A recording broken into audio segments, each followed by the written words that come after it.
আমি আজকে বানাবো ঝিঙে আলু পোস্ত।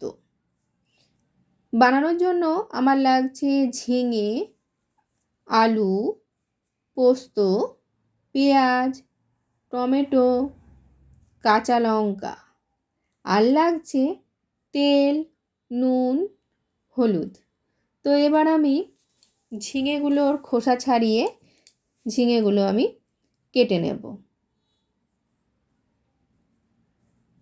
তার সঙ্গে আলুগুলোও খোসা ছাড়িয়ে কেটে নেব, পেঁয়াজও কেটে নেব এবং টমেটোটাও কেটে নেব। লঙ্কা থেকে বোটাগুলো ফেলে দিয়ে কাঁচা লঙ্কাগুলো আমি চিড়ে নেব। তো সবজিটা কাটতে কাটতে আমার একটা গল্প মনে পড়ে গেল, সেই গল্পটা আমি একটু তোমাদের সঙ্গে শেয়ার করি। তো একদিন কি হয়েছে, এক চোর গভীর রাতে একটি বাড়ির তালা ভাঙছিল। তার ফলে শব্দ হচ্ছিল। চোর যখন পিছন ফিরে দেখল, তখন দেখে পিছনে বাড়ির মালিক দাঁড়িয়ে আছে। চোর তো খুব ভয় পেয়ে গেল। তাই দেখে বাড়ির মালিক মুচকি মুচকি হাসতে লাগলো এবং হাসতে হাসতে চোরকে বলল, ভয় পেও না, ভয় পেও না, আমি না তোমার কাজ দেখছিলাম। চোর তো অবাক হয়ে গেল, এ আবার কি বলে মালিক, আমার কাজ দেখছে। ভয়ে তো এই কথা শুনে চোর তো আরও থতবত খেয়ে গেল। দিয়ে বলছে, না না, তুমি তোমার কাজ চালিয়েই যাও, আমি না দাঁড়িয়ে দাঁড়িয়ে তোমার কাজটা দেখতেই থাকি। চোর তখন অবাক হয়ে জিজ্ঞেস করলো, কেন আপনি এরকম বলছেন কেন? আপনি কেন আমার উপরে রেগে যাচ্ছেন না? অন্য কেউ হলে তো আমার উপরে খুব রেগে যেত। তখন আবারও মালিক মুচকি হাসে, হেসে চোরকে বলছে, তুমি আমার উপকারই করছো। আমার না এই তালার চাবিটা অনেক দিন আগে হারিয়ে গেছে। ঝিঙের খোসাগুলো আমি ছাড়িয়ে নিয়েছি। এবার ঝিঙেগুলোকে ঠিক টুকরো টুকরো করে এভাবেই কেটে নেব। ঝিঙে পোস্ত দুই রকমভাবে রান্না করা যায়। এক হলো পেঁয়াজ দিয়ে, আর একটা হলো পেঁয়াজ ছাড়া। আমি কিন্তু এখানে পেঁয়াজটা দিয়েই কিন্তু ঝিঙে পোস্তটা রান্না করব। তো ঝিঙেটা কেটে নেওয়ার পরে এবার আমি আলুর খোসাটাকে ছাড়িয়ে নিচ্ছি। আর এখানে আলুর খোসাটা ছাড়ানোর সময় আমি একটু আলুতে খোসা রাখবো না, আলুর সমস্ত খোসাটাই খুব ভালোভাবে ছাড়িয়ে নেব। এবং ঝিঙেটা যেরকম সাইজের কেটেছি সেরকমভাবেই আমি আলুগুলোকেও কিন্তু পাতলা পাতলা করে কেটে নেব। আর এখানে আমি চন্দ্রমুখী আলুটা ব্যবহার করছি, জ্যোতি আলুটা ব্যবহার করছি না।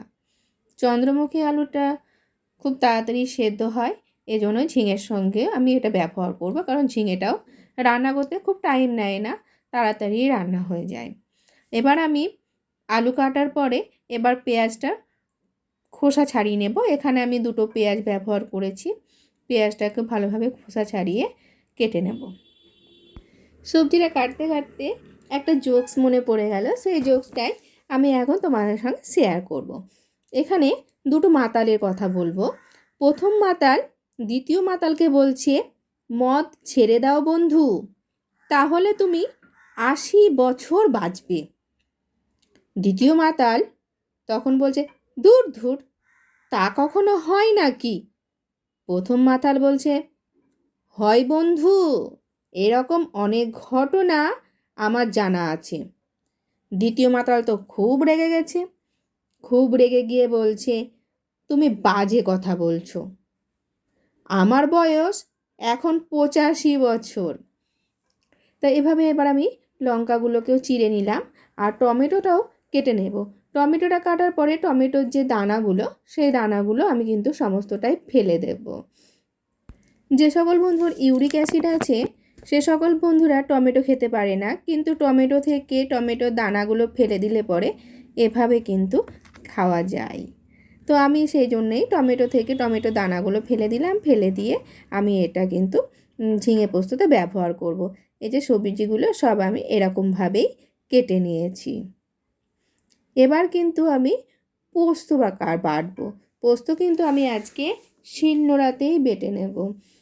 আমার ঠাকুমা বলতেন যে শিলনোড়ার বাটা মশলা সবচেয়ে বেশি টেস্ট হয়। কিন্তু আমাদের যেহেতু রান্নাটা তাড়াহুড়ো থাকে, সেহেতু আমাদের সকালবেলাতেই রান্নাটা করতে হয়, সেই জন্য গুঁড়ো মশলাটাই বেশি ব্যবহার করা হয়। বাটা মশলার চলটা প্রায় উঠেই গেছে। কিন্তু আমি এখানে পোস্তটা শিলনোড়াতেই বেটে নেব। আর পোস্ত বাটার আগে পোস্তটা আমি ভিজিয়ে রাখতে ভুলে গেছিলাম। আমার ঠাকুমা বলতেন সব সময় পোস্ত বাটার আগে পোস্তটাকে কিছুক্ষণ ভিজিয়ে রাখবি, তাহলে বেশিক্ষণ বাটতে হবে না, অল্প বাটাতেই ভালোভাবে পেস্ট হয়ে যাবে। কিন্তু আমি যেহেতু আগে থেকে ভিজিয়ে রাখিনি, এই জন্য আমাকে অনেকক্ষণ ধরেই পোস্তটা বাটতে হচ্ছে। তো কী আর করা যাবে, এভাবেই আমি পোস্তটাকে কিছুক্ষণ ধরে বেটে নেব। আমার ঠাকুমা খুব রসিক মানুষ ছিলেন। কথায় কথায় ছন্দ মিলিয়ে কথা বলতেন। তিনি বলতেন, মশলা যদি হয় চন্দন, তবেই ভালো হবে রন্ধন। এভাবেই শিলনোড়ার সঙ্গে যুদ্ধ চলতে থাকে। যুদ্ধ করতে করতে প্রথম ধাপ, তারপরে দ্বিতীয় ধাপ, তারপরে তৃতীয় ধাপ, এভাবেই এগোতে এগোতে একটা সময় পোস্তটা আমার বাটা হয়ে যায়। তা পোস্তটা খুব ভালোভাবে বেটে নেওয়ার পরে এবার পোস্তটাকে আমি একটা বাটির মধ্যে তুলে নেব। তো ঠাকুমার কথা বলাতে আমার একটা ঠাকুমার এরকম জোকস মনে পড়ে গেলেন। তা একটা বয়স্ক বুড়ি বাসে চেপেছেন কলকাতা থেকে কামারপুকুর যাওয়ার জন্য। সে কন্ডাক্টরকে বলল, আরামবাগ এলেই আমাকে বলে দিও। কন্ডাক্টর বলল, ঠিক আছে ঠাকুমা, তাই হবে। বাসটা চলতে লাগলো। আরও কিছু দূর গিয়ে বুড়ি আবারও বলল, আরামবাগ এলেই আমাকে বলে দেবে কিন্তু। কন্ডাক্টর ঘাটটা নেড়ে বুড়ি ঠাকুমাকে বলল, ঠিক আছে, তাই আমি বলে দেব। আরামবাগ পার হয়ে গেল। পার হয়ে যাওয়ার পর কন্ডাক্টরের মনে পড়ে গেল, এই তো বুড়ি ঠাকুমা আমাকে তো বলেছিল নামানোর কথা, এখন উপায় কি, আমি কি করব? কন্ডাক্টর তখন ড্রাইভারের সঙ্গে পরামর্শ করলো। পরামর্শ করার পরে গাড়িটাকে ঘুরিয়ে আবার আরামবাগের দিকে চলল। যাত্রীরা তো খুব রেগে গেল। রেগে গিয়ে কারণ জিজ্ঞেস করলো। কন্ডাক্টর বলল, একটু বিশেষ দরকার আছে, আপনারা একটু ধৈর্য ধরে বসুন, যথা সময়ে আপনাদের পৌঁছে দেব। আরামবাগে আসতেই কন্ডাক্টর বুড়ি ঠাকুমাকে বললেন, আরামবাগ এসে গেছে, আপনি এবার নেমে পড়ুন।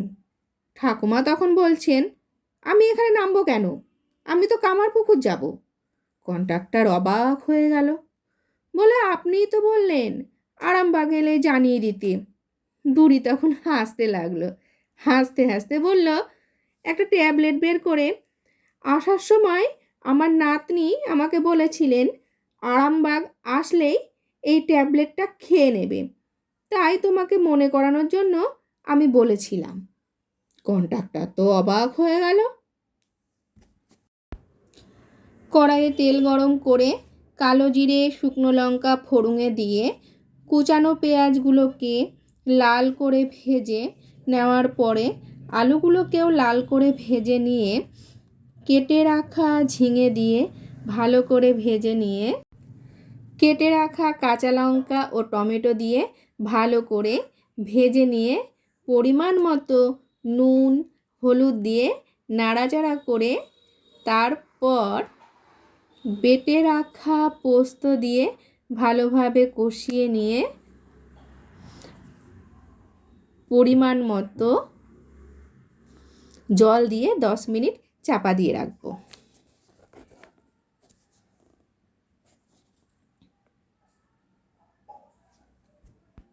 নামানোর আগে কাঁচা সর্ষের তেল দিয়ে নামিয়ে নিলেই তৈরি হয়ে গেল ঝিঙে আলু পোস্ত।